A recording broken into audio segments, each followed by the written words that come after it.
A disconnected team is not a dangerous team. That's not a team at all.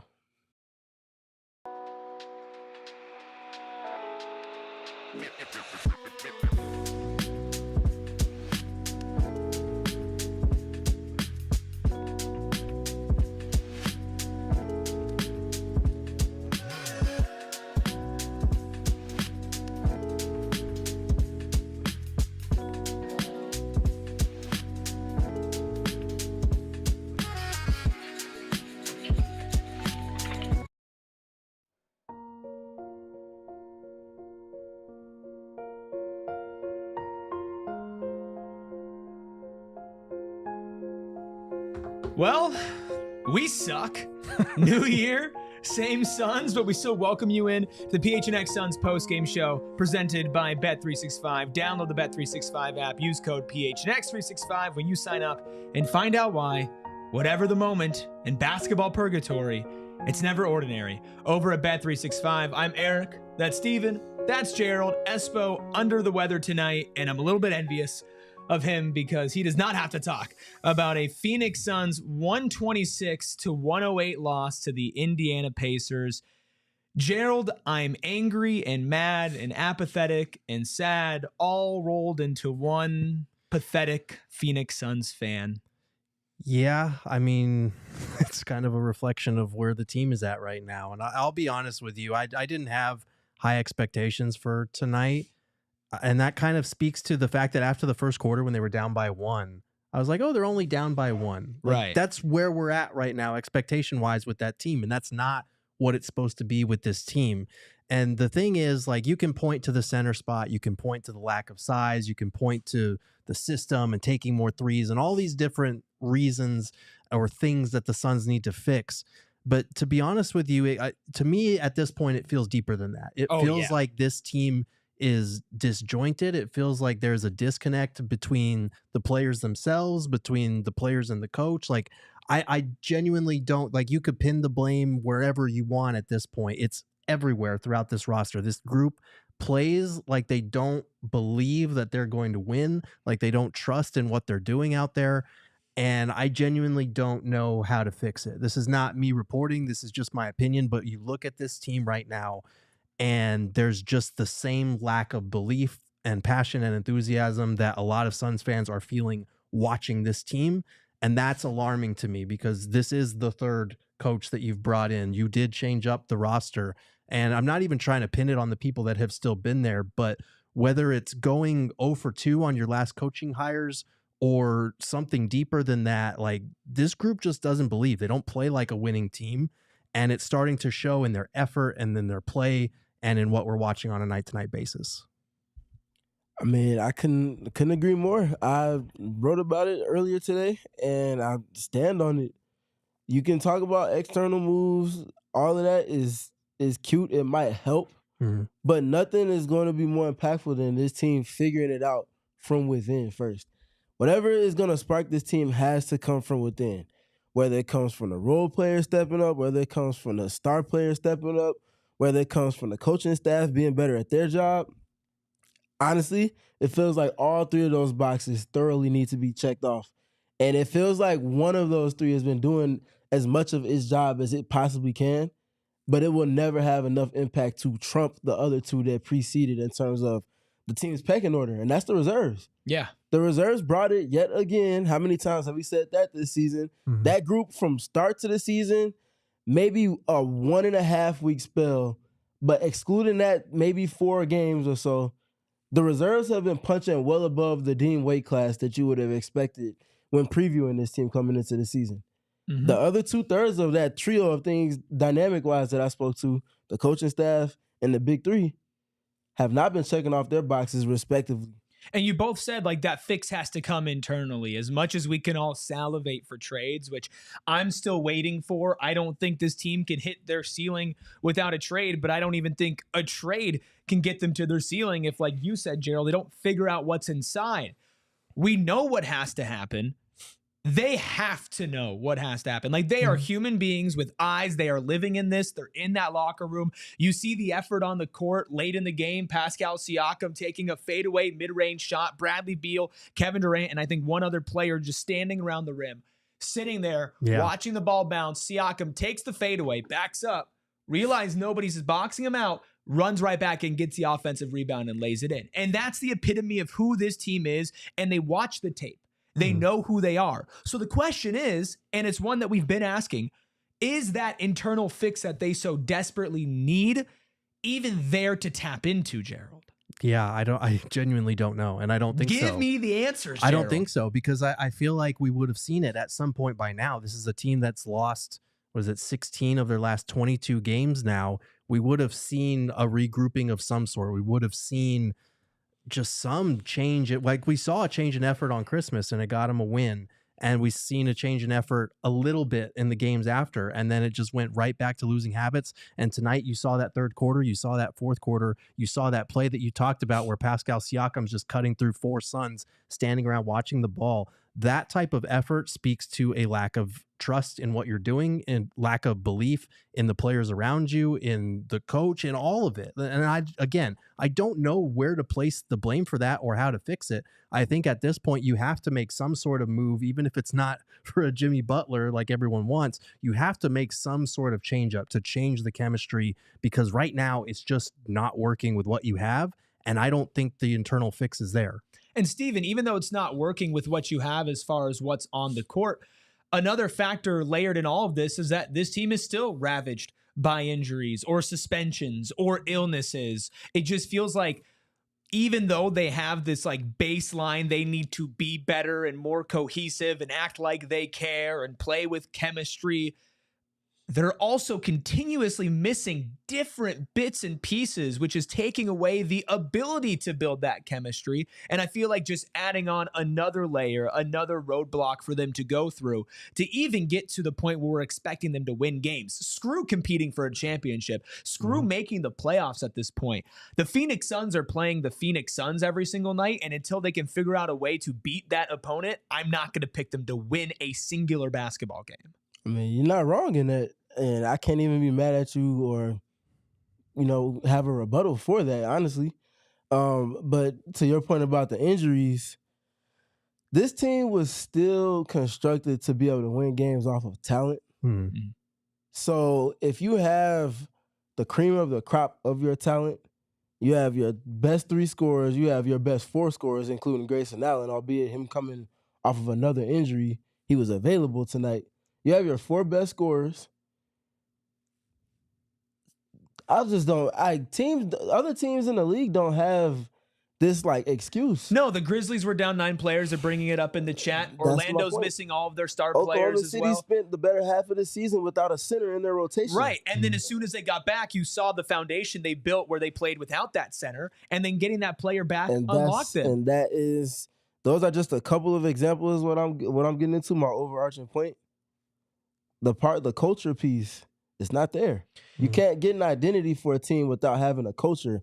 The culture is the foundation, and the identity is built off of the daily habits, the little things that take place. Those little things that we don't see, we are not privy to. I don't care how privileged of a media member you might be.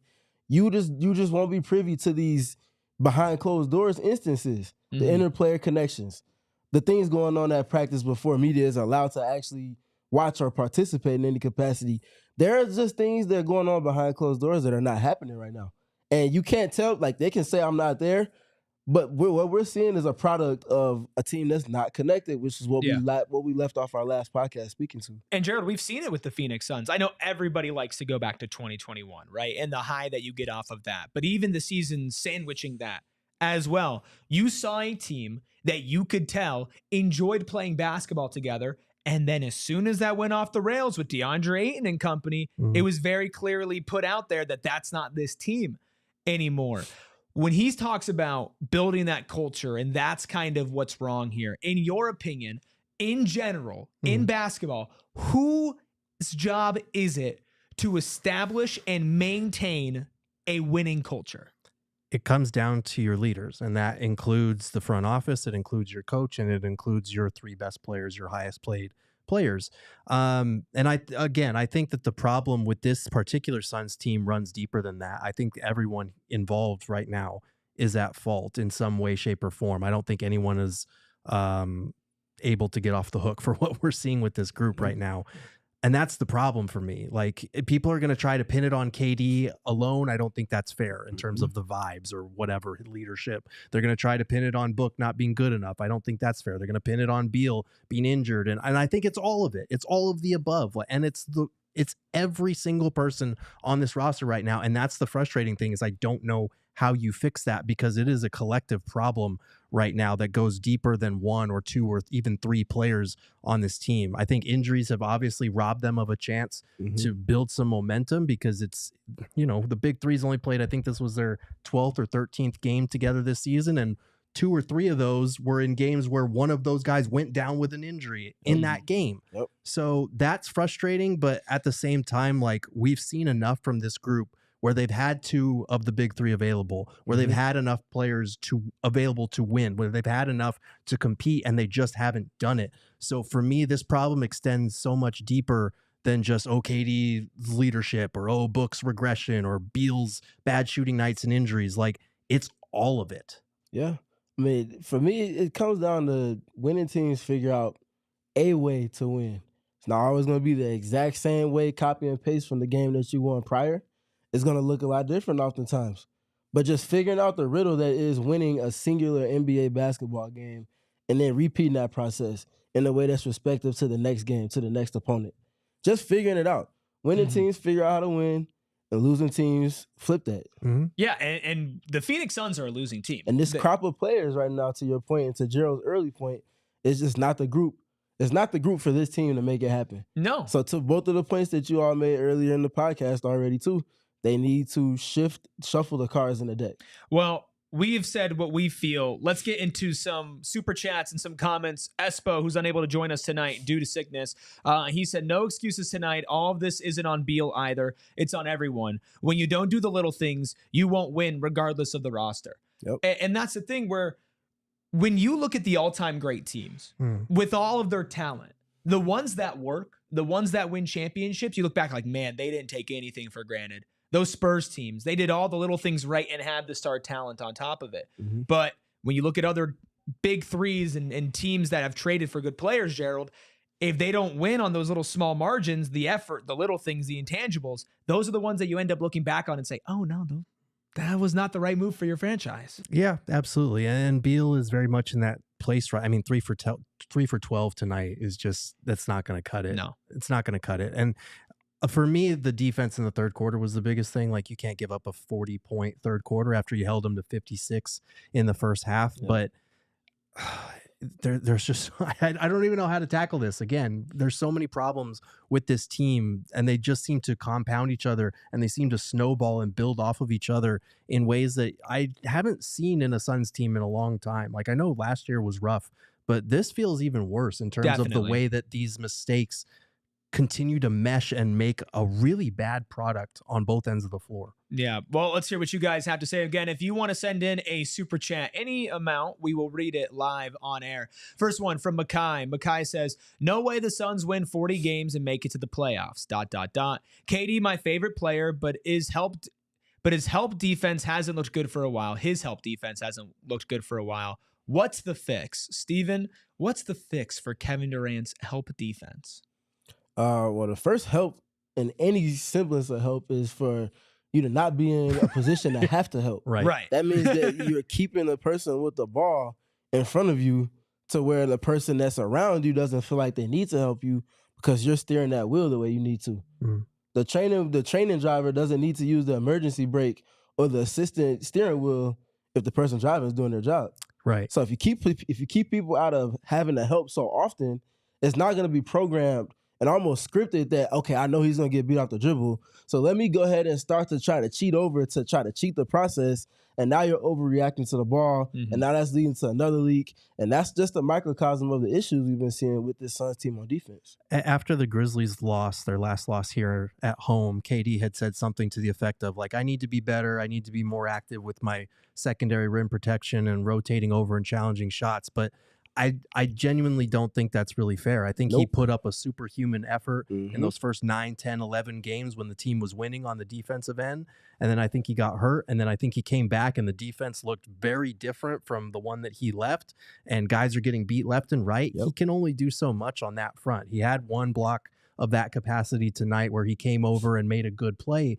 But you as a defense can't rely on that. It should be a boost to your defense, a benefit to your defense. It should not be the thing that you have to rely on a possession-to-possession basis. And like you're saying, Steven, that's where the perimeter defense just has to be better and not letting people drive past you and get in the lane and break your defense down. It's the Suns have struggled all season with helper scenarios on defense, but that one in particular is usually just one person that Durant's guarding in the dunker spot. He's anticipating the person wherever they're coming from to get beat. In that situation, because of the way that it's set up, there's often no one there to help Kevin Durant. So if his man happens to leak to a spot that's open and the person that's on ball is able to pass it in any capacity, your defense is just undone. So it looks like he's the culprit when more often than not, it's the inception point of it all, which is someone getting blown by at the point of attack. Yeah, more of your super chats. We will be naming a big, bright, shining star by the numbers. And yes, we will talk about Jimmy Butler and trade talk. But first, a quick break.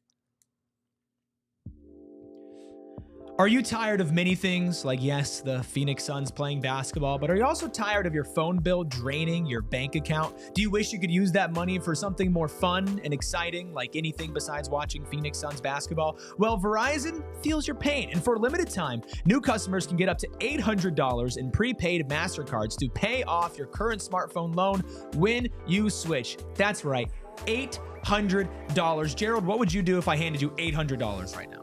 Oh, I would bet on whoever the Suns are playing next game. And that is a different ad read for another time in the show, but you might make a lot of money. Just trade in any phone from their top brands with select unlimited plans. Verizon gives you the 5G network to power your entire day, and they've got you covered with their award-winning network performance. This deal won't last long, so don't get stuck on the bench like Bull. And did I mention you get $800? Switch to Verizon today and take control of your game plan. Visit your local Verizon store for details. And if you are in the market to buy a home, I highly recommend the Carol Royce team. Write down this number, 480-776-5231, or write down this website, carolroyce.com.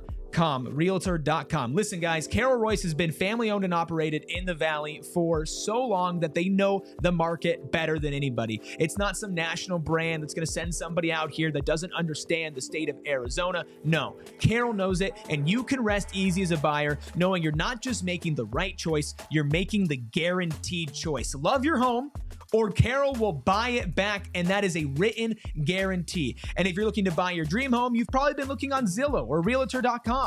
Did you know that with Carol Royce, you have access to thousands of off-market homes that you won't find online? So if you're considering buying a home in 2025, the name to trust is Carol Royce, your home sold guaranteed realty. Move up to one of our listings and we'll buy your home for cash. Have questions? Call today or visit Carol online at carolroyceteam.com. That's carolroyceteam.com. Once again, thank you, all of you, for joining us here and commiserating as Phoenix Suns fans together. Hit that like button, subscribe to PHNX. If you don't know, we do pregame and postgame shows for every single game. So if you're looking for a place to vent or keep up with the team, if you don't want to watch the games, there is no better place. But back to your super chats. Dylan with a 499 super chat said, okay, I'm done.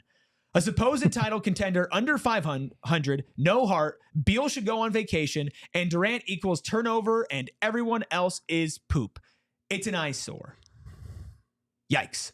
Lucas with a $2 super chat says, this team is softer than cupcakes. Steven, is that a fair assessment? The Phoenix Suns in their current iteration with how they're playing are a soft basketball team? I don't think that's a fair assessment to call them soft. I do feel like they need an infusion of toughness, but I will say that they don't have the size to show if they have the heart or not. if we're speaking collectively, it's a compilation of guards. They have what, 3 forwards, 2 forwards, and 2 centers. They had 1 center available tonight. So if you have a guard-heavy lineup and you're going up against teams that are a lot more balanced, is it gonna look like you're soft even if you're fighting and you're just at a size? You feel me? Did you see that fight tonight? I didn't see it enough. I'm not gonna say I didn't see it at all, but I didn't see it enough.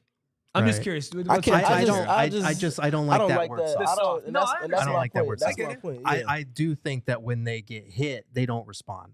I think you can say that. But I think there's a limit to how much they actually can respond at times just because of the lack of size that they're going. I mean, I hate the idea of any of us who are sitting in a couch calling one of these dudes that could put us through the rim soft. Correct. That's weird to me. Because I don't think I'm soft, but if I'm trying to guard Devin Booker, you gotta look soft. And he's 6'5", he's just gonna go through my chest every time. Right. Am I soft because of that? No. No, I'm just asking the question. I'm just saying. I'm just phrasing it for people that so comfortably throw that S word around on Twitter. Like, no, I 100% get it. I think that there's a way to describe it where some people would call it soft without the nuance, right? Where you mentioned like they need a little bit more toughness, they need a little bit more fight back, right? Like they don't have this identity of being resilient, right? No. And that lack of resilience, I think a lot of people casually will just call soft. And then when you get to the nitty gritty of you're standing next to Kevin Durant, what are you gonna do?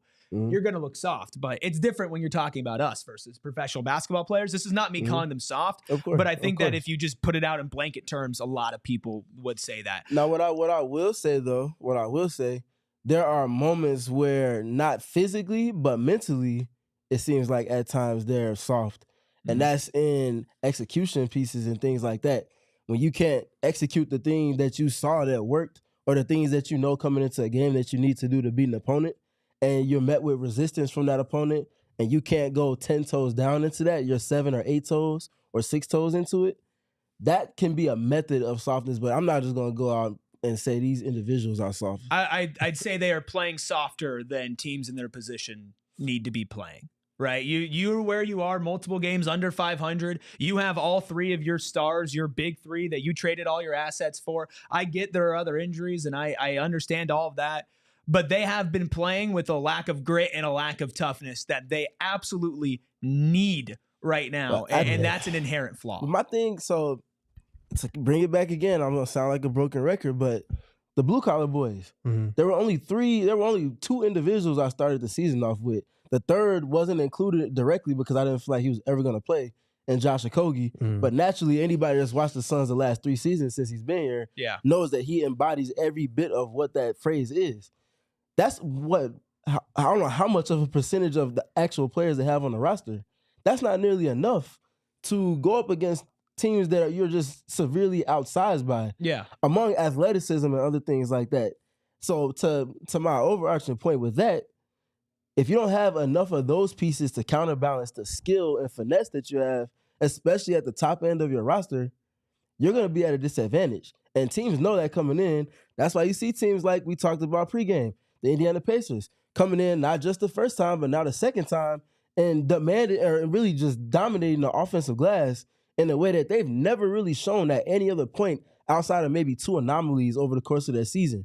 And then the problems keep compounding because you have to play guys like Josh Okogie and Ryan Dunn who bring energy, but that's going to hurt your spacing. That's going to hurt how defenses guard you, how they sell out to trap Book and KD out of those doubles. That leads to more turnovers, or it leads to frustration plays where KD and Book get off the ball, but their options are Mason Plumlee or Nurk, who don't finish well around the rim or haven't this year in Plumlee's case, or non-shooters for the most part that defenses don't respect, like Okogie and Dunn. And I know Okogie shot the ball well this season, but defenses aren't going to leave him wide open. They're going to come over and help over and take away the most pertinent action.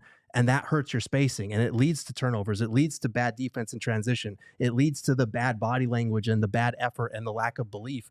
And so it's hard when you look at these guys that should be playing because they're actually giving effort, but those come with problems. And then if you're playing the guys that can shoot, are they playing with the requisite amount of effort? Do they have the right amount of size for it to matter Like these are all problems that are inherent. And again, I don't know how you fix that. I don't know how you fix it, except for the fact that you just have to sometimes look in the mirror and be like, can I hold myself accountable and can I be better? Because I think like Kevin Durant has been the best player on this team. He has multiple ways in his game that he can look at and say, I can get better. And including, of course, the number one of that is the turnovers, something he has admitted in post-game press conferences and practice conversations. Like, yeah, I need to be better at cleaning up those turnovers. Devin Booker does not feel like he has that sheer undeniable will to like win that he had a couple of years ago. And I know that's in there somewhere, which is why I'm wondering why the hell am I not seeing that on a nightly basis? We talked about last season.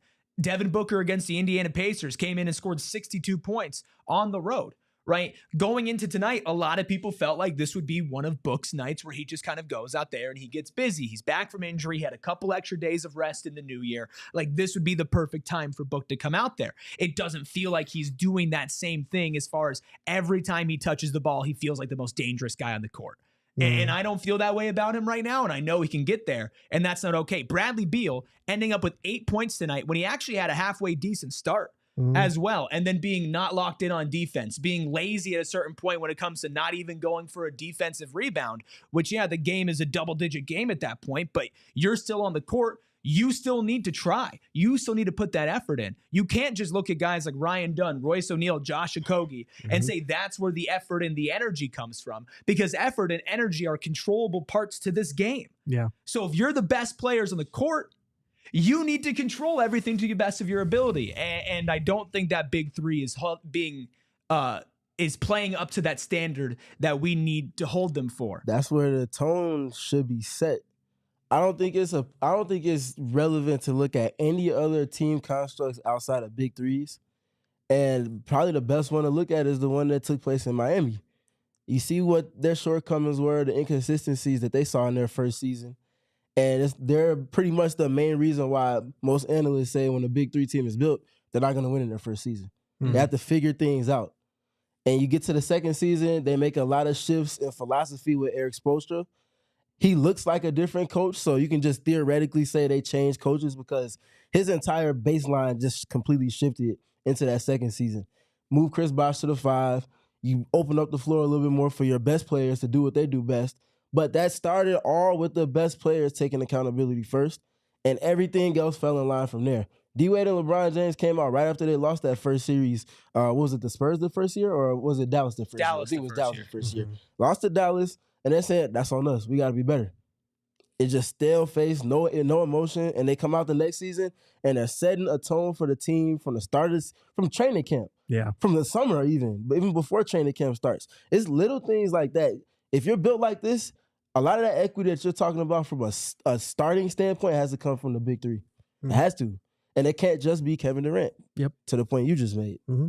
Let's read a couple more super chats here. Teddy with a $20 super chat. Thank you, Teddy. Says if they can't trade Beal, then they should waive him and stretch the money. Not possible. Nothing matters if your stars don't play like it. Speaking of, is it okay to finally say that Book has been looking sorry AF all season? You cannot waive and stretch Beal. That's not possible. And yeah, I don't think Devin Booker has been playing up to his standards. I don't know about sorry AF, but he's definitely not been playing like Devin Booker. I'll say this too, though. I know there's a lot of like slip-ups as far as people speaking on the new CBA. But for anybody that's taking time and just putting effort into thinking through feasible outcomes, even if it's wrong, that doesn't mean there's no value there. No. It might not be possible, but I appreciate anybody that's not just throwing stuff to the wall and just, you misinforming people. Yeah. I appreciate the individual effort in trying to piece together this puzzle for the Suns. It would definitely be an option for them if it was possible. It would certainly be something that they're looking into. It just sucks because they can't. Jackson with a $5 super chat. Thank you, Jackson. Says Celtics win without Jaylen Brown or Kristaps Porzingis. OKC wins without Chet. Grizzlies win without Ja. Magic win without Paolo. Injuries is the flimsiest excuse for the Suns. Yeah, like we said, injuries have impacted it, but it should not impact how they look when they have two available. Like they've had more than enough to win, so it's not an excuse. It's one of many barriers to this season, but it's one that they should have overcome at this point. And frankly, it's concerning that they haven't shown any way to fight through when one or two guys aren't available. And it's different if you lose a game and you look back at the game and said the guys played their hearts out, but the talent on the floor wasn't enough. Let's say this game against Indiana, right? You're down basically to one center. You have Katie as your small ball 5. They out physical you down low and they're too big. And you're like, okay, like you played your best, you tried your best, you just couldn't keep up. But we leave all of these games with so many more problems than, hey, there's somebody missing as well. So that can't just be the only thing, even if it is part of the equation. Tell with a $5 super chat. Thank you. Tell says Pacers are a good team. Players 1 through 8 can score, hard to defend. Let's go Pacers. Sorry, no other channel does this for the Pacers. Well, we appreciate you being here, Tell. Your team did look good today, much to our chagrin. Lenny with a $2 super chat. Thank you, Lenny. Says the whole team looks mentally checked out. Is that maybe a more fair way to put it than soft, that on at least certain possessions in a game, they just don't feel like they're fully locked in? Yeah, they look demoralized, and you can tell with the way that things spiral when you are not fully engaged, when you don't fully believe in what you're doing on either end. Like, you see it in the effort piece, you see it in the body language. And I hate playing body language doctor, but I don't know how you watch a game like that and think, yeah, this team still believes in each other. They still believe they're going to get this thing back on track without making any changes. I don't see that. Yeah, I mean, for me, the way they react to mistakes being made at times is indicative of a team that's just not connected. And I mean, you see arms in the air at times. You see guys just turn around, walking, putting their heads down. It's like a 3-point game, 2-point game at this point at times. Just little things like that. And I know it's easy to point that out when they're in the middle of a skid, but it just really hasn't felt like they're giving that energy that things are going to turn that corner that needs to soon. Yeah.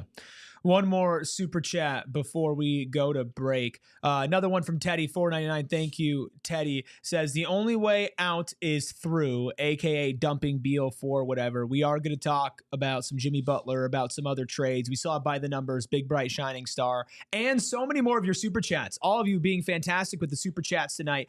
Let your voice be heard. Send it in. It could be 99 cents. We'll read it on air. Make sure you hit that like button. Make sure you subscribe. We will be right back after another very quick break. This is a PSA for all Suns fans out there, people who live and die and breathe Phoenix Suns basketball. You need to chill out.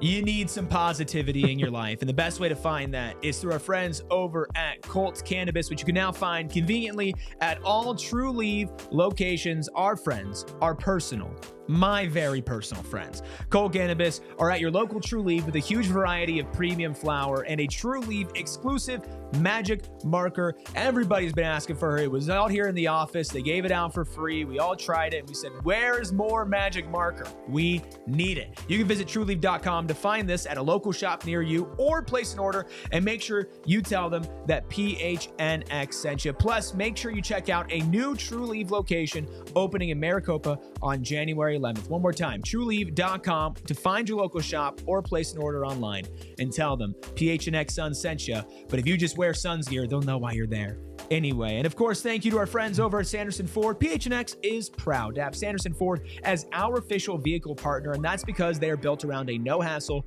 no pressure, no nonsense operation. They are America's most awarded Ford dealership when it comes to customer service. And since I'm talking to the customers here, that's the most important thing. They're not here just to wow you with their Starliner Diner, which they have, or their museum, which they have, or their fantastic deals and their fantastic cars, which they have. It's about the people. It's about personally, what's the best approach for you? What's the best vehicle for you? And how can we get you in there with no pressure, no hassle, and no nonsense? Get a new 2024 F-150 truck with 3.9 APR financing for 66 months, plus up to $4,000 cash back with similar savings on over 900 new and pre-owned vehicles on the lot. We will get back to your super chats in just a second. Make sure you hit that like button. Make sure you subscribe. Make sure you check out both of these gentlemen's fantastic written words over on gophnx.com. Let's take a look at By the Numbers, presented by Desert Financial Credit Union, Arizona's #1 credit union, named by Forbes. Do we even want to see what's in the box, Steven? No, kids, kids, cover your eyes. This is not pretty. The margins. look no further than starting at the top and seeing the difference in just shots on goal from each team. I guess the Suns came back to pretty much neutralize the free throw margin after they were down close to double digits at halftime in regards to that. But when you lose the margins as far as the field goals attempted to that extent, and then you match that with what you see at the bottom, 13 offensive rebounds to just 5 for the Suns, and then you see 17 second chance points, that's the difference in the game right there. And that comes down to multiple extra efforts. Like, we know the Suns were outsized, like we talked about. But at some point, you just got to figure that part out. You have to. This is crazy because the Pacers are 29th in offensive rebounds, and they are dead last in second chance points. So to get outworked like that by a team that is not a good rebounding team, that is not good at turning what rebounds they get into second chance points, that speaks to the effort thing. That speaks to what we saw on that one play when Pascal Siakam got an easy board and 4 Suns just stood around and watched. Like, that is really hard to stomach if you're a Suns fan. They are 19th in field goals attempted per game. They are 26th in three-pointers attempted per game. These are all the same margins that if you checked out our pregame show, which we do 30 minutes before every single Suns game, and we talked about what this Pacers did last time these two teams met. It was they exploited their own weaknesses against the Suns.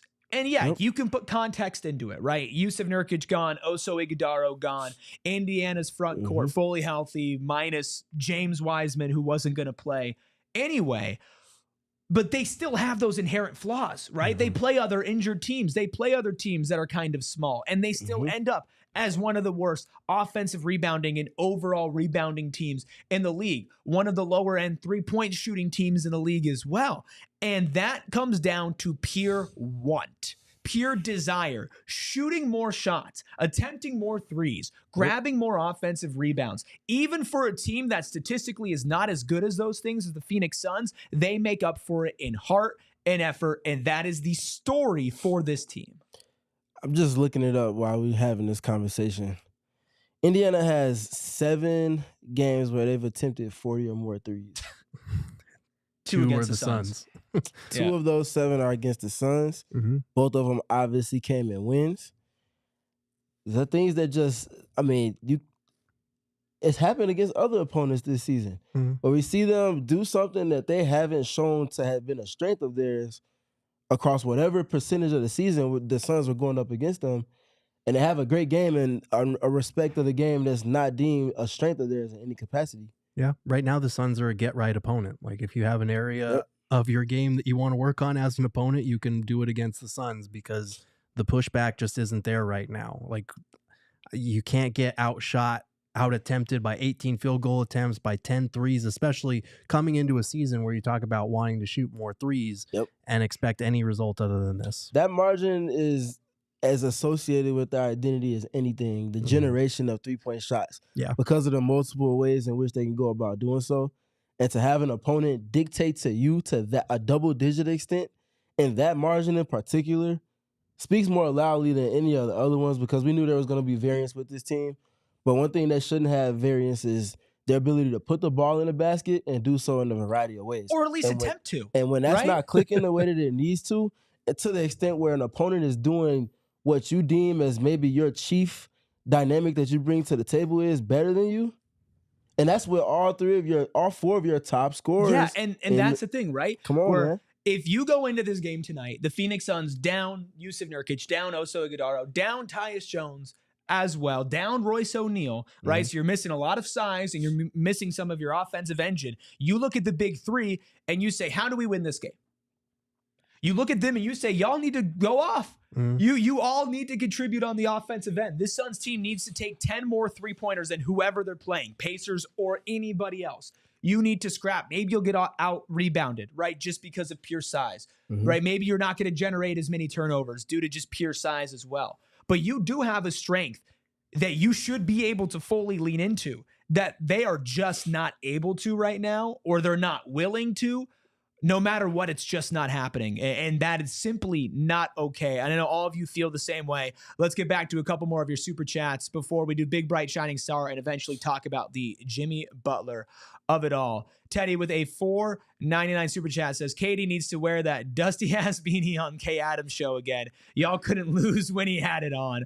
LMAO. I'll let him know, Teddy. Is that what's going to change the vibes for the Phoenix Suns? Is Katie wearing a beanie on the Kay Adams show?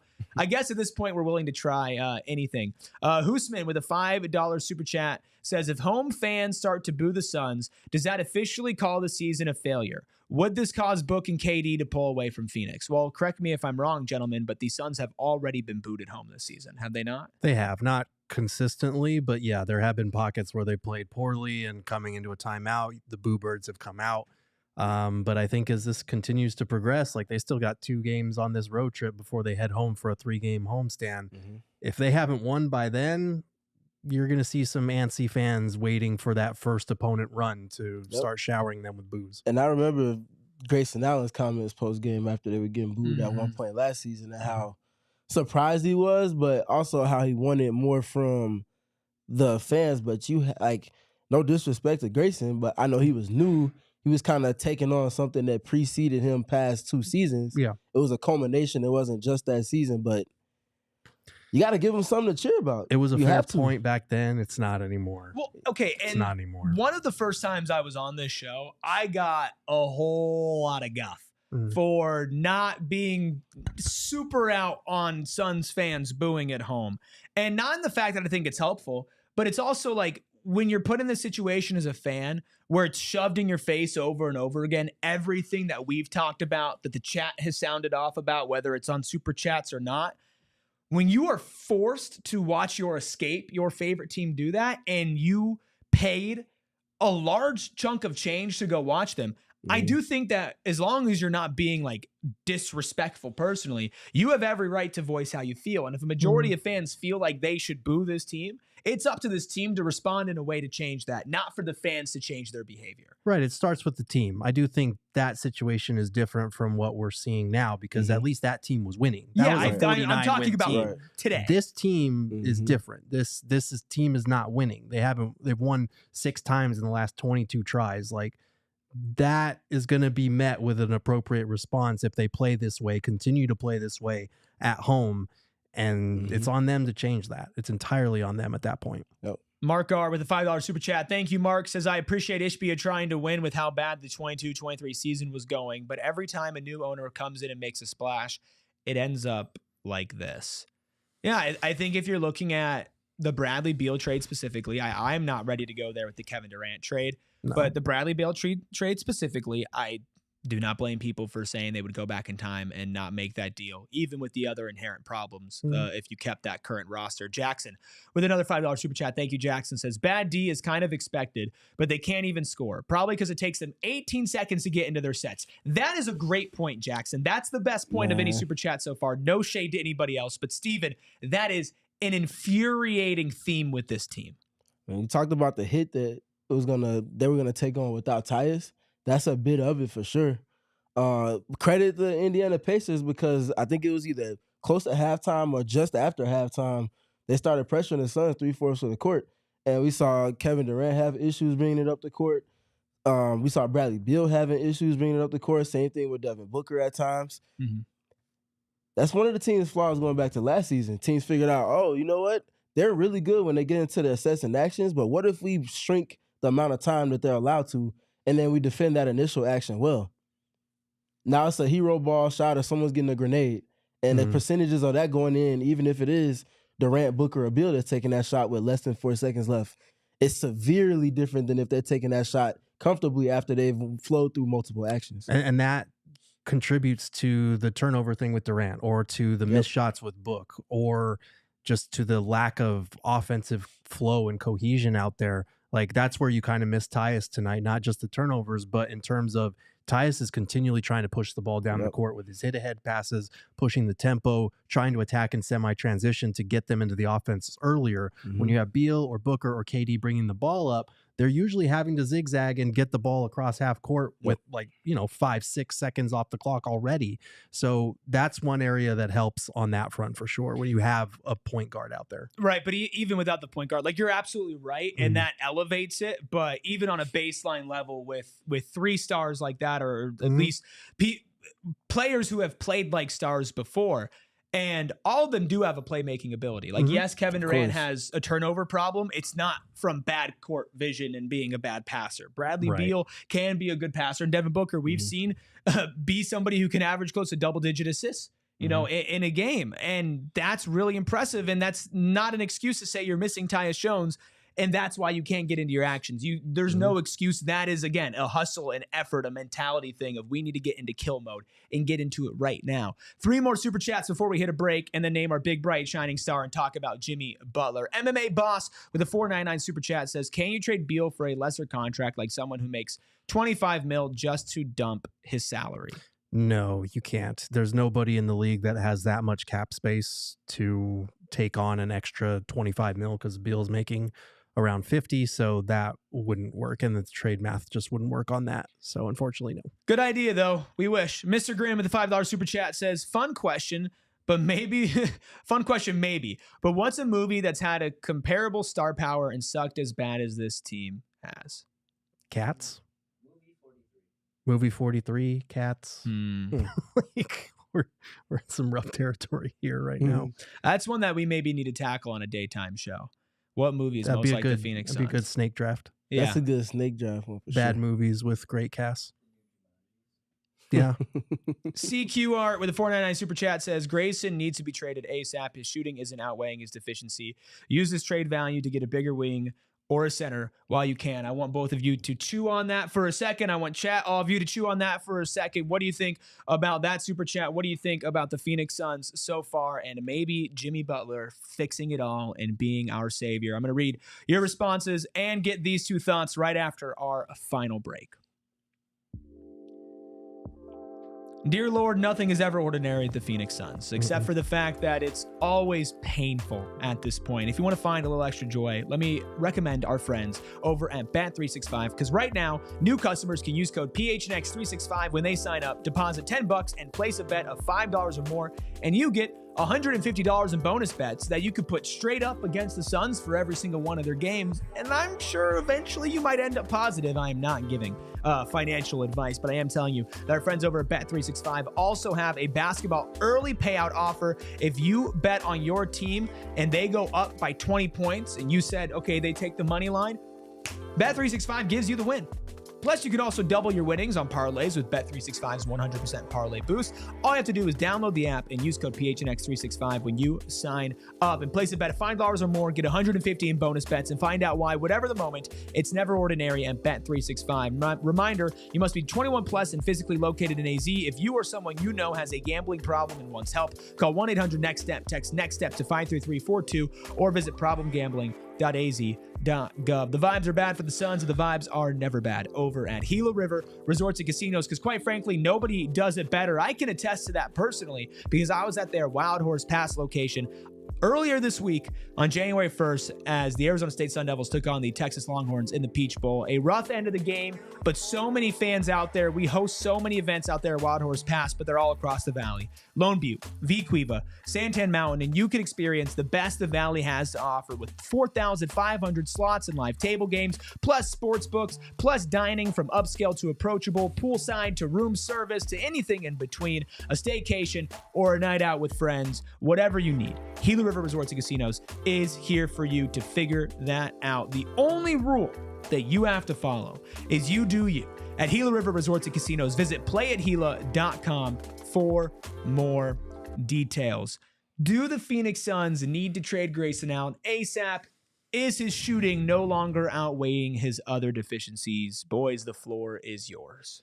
I don't know about Grayson specifically, but I do feel like we're getting very close to needing to make a trade here just to change things up. Whether that's Grayson, whether that's Josh Okogie, whether that's Yusuf Nurkic, it kind of just depends on what you're targeting, because we know this team has needs at center. We know this team probably needs more help on the wing. more size. Like there's a lot of boxes that you need to check right now. So I think Grayson Allen has your most trade value out of the guys that are expendable and you could actually trade. But yeah, I don't know. You really have to make a move of some sort coming up here because the trade deadline's only about a month away. You're running out of time and things are spiraling right now. So if that is Grayson, maybe. If it's Josh, yeah. If it's Nurkic, yes. But I genuinely don't know what they're going to be able to do with all the restrictions that are posed against them. I wrote about the dire straits scenario that the Suns are in right now at this juncture of the season. And there's a pressing need for them to shuffle the deck.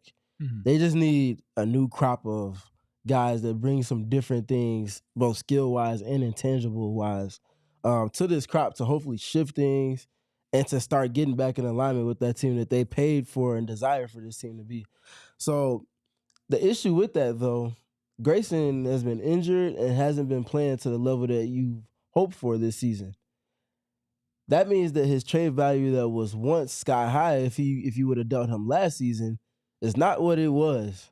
So you can try, but you're not going to get the same type of value in return, or even be able to intrigue the same type of conversations that you would have if you pushed him to the chessboard last season compared to now. You'd be selling low on Grayson Allen. If you traded Jusuf Nurkic, you'd be selling low on Jusuf Nurkic because he was at a way higher. Correct. You'd have to attach something to sell. Right, that's what I'm saying. Yes. So you are getting to a point where not only do you have restrictions when it comes to financial and your second tax apron, but also when it comes to the pure value of what you can trade, whether it's a Bradley Beal, who is probably the best player that you could trade realistically, but has the worst contract, or Grayson Allen, who has the best contract, but has been playing way worse than what he did last season. And if a team wants to trade for him, the Suns can't ask for as much as they would be able to if he was playing for last season, or just to get somebody off the team like Jusuf Nurkic, you need to attach one of your very few assets that you currently have. But something has to be done, right? And it's not my job to tell them what needs to be done,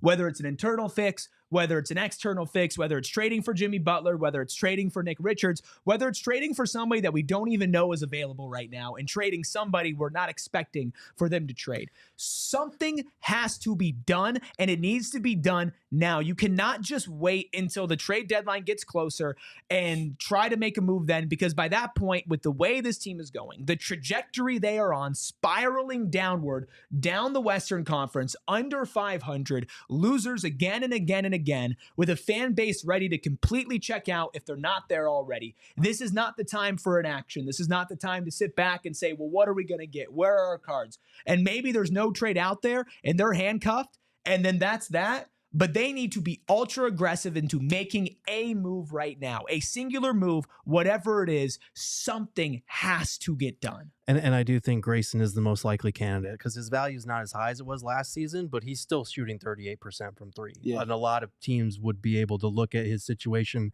and say, well, he's been injured. He's also been adjusting to a bench role, which for the last few years, he's been a starter. If a team needs three-point shooting on that type of contract, he still has a good amount of value. Not as much as last year, but he still has the most value in terms of the four tradable guys that you're going to be looking at over these next few weeks between him, Nurk, Josh Okogie, and Royce O'Neal, who I think at this point we would say, I don't know that you trade Royce because of how valuable he's been from bringing the blue-collar boys effort, from bringing that junkyard dog mentality that not a lot of other guys on this roster bring. So I think if you're looking at those four guys specifically, Grayson still has the most value. He's still a shooter.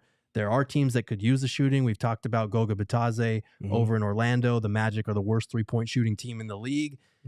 That type of swap might make sense depending on what Orlando would want in terms of potentially additional second-round picks. If you're going into that first-round pick, I don't know that you attach that to Grayson to make that type of move, but those are the types of deals you got to start exploring now, in my opinion. Yeah, one trade doesn't fix this team. Two trades probably doesn't fix this team. Swapping Beal for Butler doesn't fix this team. But there needs to be steps, right? You can't sit back and say, you know what? One move isn't going to fix everything. This team is fundamentally flawed. Let's just kick back and let it play out. Steven, this is not a team with the amount of money and assets like thrown into it that can just sit back and see what happens and try to deal with this in the offseason. You need to at least try and salvage this now, because that's the situation that as a franchise you've put yourself in. Yes, and that's why I feel like taking that big swing, another big swing. We've seen Matt Ishbia take 2 already, taking a third one and rolling the dice with everything that comes from it and doing whatever it takes to try to coax the Heat to sending Jimmy Butler to you, because I've talked about the values that the blue collar boys bring, and even though their values tackle specific weaknesses for this team, some of their faults or weaknesses are loud. Mm-hmm.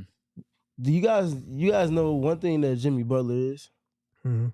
He is probably it could be that's one thing, but he is one of the most blue collar superstar players in the last 10 years. Yeah. Mhm. There's been a lot of superstars, no, obviously, but how many have done the ancillary things, the things that don't show up on the box score, and have been lauded for, or have been applauded for, rather, those efforts in the ways in which Jimmy has, and won to the extent in which he has in doing so?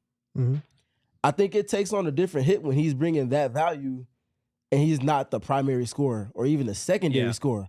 Or in the Suns context, at times he could potentially not even be the tertiary scorer and can lean more into those blue-collar efforts, from which came from his role-playing days that then ascended him into an all-star level player. And Gerald, you wrote about this to go PHNX.com. Like, yeah, I think Jimmy Butler for Bradley Beal is a win for the Phoenix Suns, but you can't just push that button and force Miami to make that decision. Yeah, it still feels unlikely because it makes sense. And even if you get Beal to waive his no trade clause, which he was interested in joining the Heat back before the Suns traded for him, and I think based on he's not immune to not hearing what people are saying about him. So I don't know for sure that he would be closed-minded to a change of scenery at this point with the way things are going. But even if he did waive that, there's still the Heat's side of the equation to consider. Yeah. If they're trying to trade him now, I think that helps the Suns because the number of suitors, the number of third or fourth teams to help facilitate a deal is not as numerous as it will be over the summer once teams have more cap space, once teams kind of reset their rosters and maybe consider trading for a guy like Butler or a sign and trade scenario.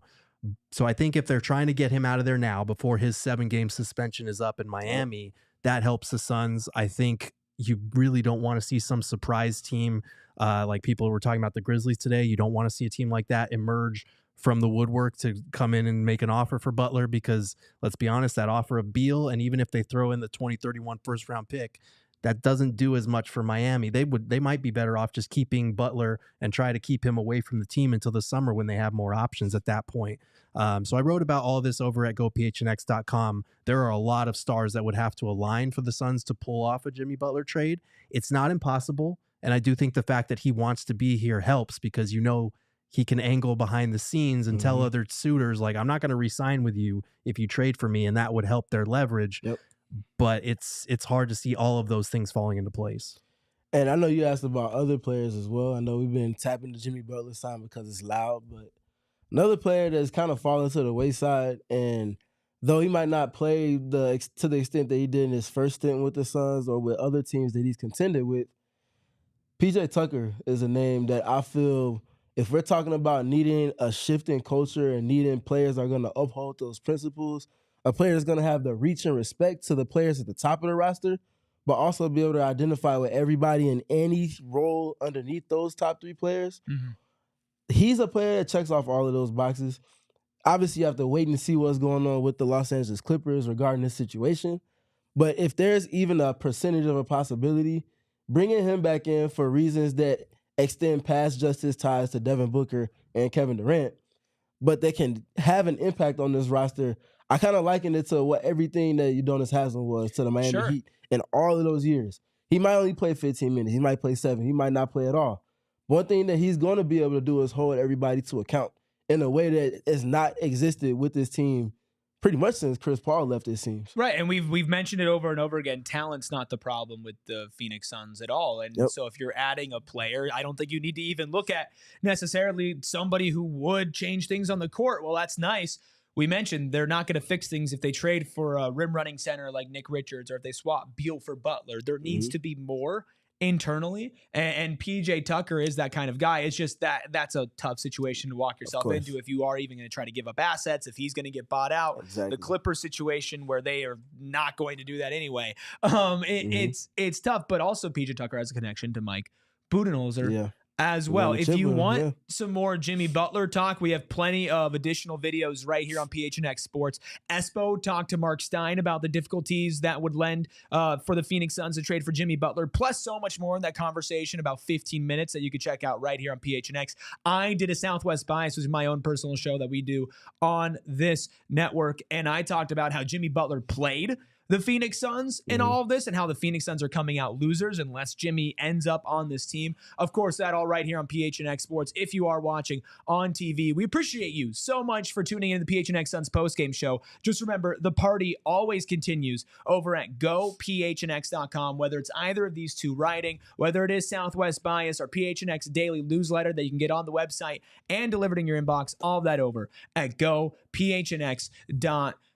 We do have some business when it comes to this game that we have not yet discussed, and that's because it's an award for something that's good.